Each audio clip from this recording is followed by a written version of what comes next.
I can see you standing there. Can you just come and talk to us? The mysterious man. He's a high risk on these streets. His moving violations. And how much is due back to the state? Our $1 million plus medical bill. It's just insane. And the mounting mess Should someone be stepping in? that state health officials have been unable to stop for months. I would hope that someone would step in. But I was just really shocked. It began with a shocking accident rolling in right here at this intersection. So I was at a stoplight. Yeah, I definitely just jumped forward. I was just like, what? This driver rear-ended me out of nowhere. And this image hit him next. A beat-up MedExpress van It just looked like a really janky car. carrying a patient. Not suitable to transport anybody around. Causing, he says, $4,000 worth of damage to his car. Can't close the trunk. There's damage on the taillights, the bumper. The driver handed him this insurance card, but then he says he suddenly felt rear-ended again. Turned out that the car's registration was late. He had no insurance. I just think it's outrageous. I'm just shocked that a company like this exists. MedExpress has existed and has been enrolled with the state for non-emergency medical transport since 2006. And 2 investigates found them transporting this woman last month. And this woman this month, also with no proof of insurance or suspended tags.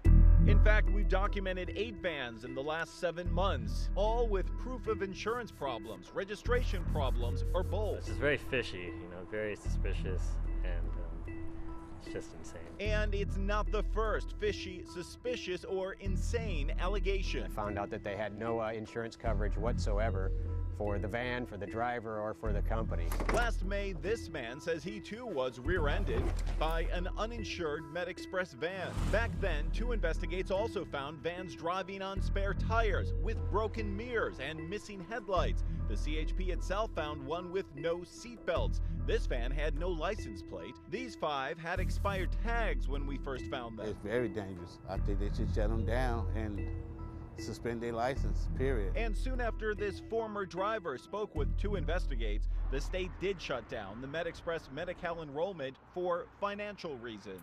But by then, the state had already paid out more than $3.6 million for rides to MedExpress over 5 years. A judge later ordered the company to pay back $1.7 million when it couldn't produce records of service. MedExpress even billed the state for transporting a few patients after their dates of death.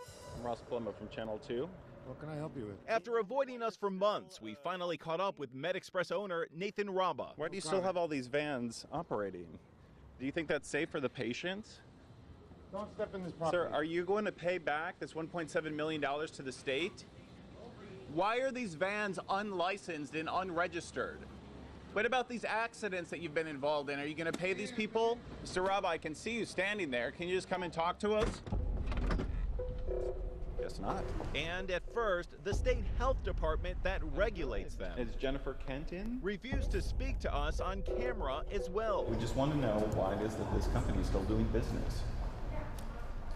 I'm going to have a conversation with you upstairs. After privately claiming that the information was unavailable, suddenly a spokesperson agreed to publicly discuss it. You sort of left the job unfinished. They're still operating.